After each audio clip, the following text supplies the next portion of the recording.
Empaths need more alone time. But in a world that never shuts up, that feels impossible. We carry the world in our pockets with our cell phones.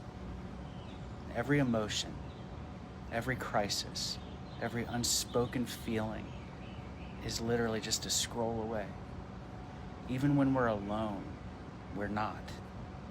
Our phones keep us tapped into the energy of others, making it impossible to fully disconnect. But here's the truth. If we don't unplug, we drown. Stepping back can feel selfish, like we're ignoring the people who need us, but we're not. We're just reclaiming our own energy before we lose ourselves in everyone else's. For someone who absorbs the emotions of others, alone time is not a luxury, it's survival.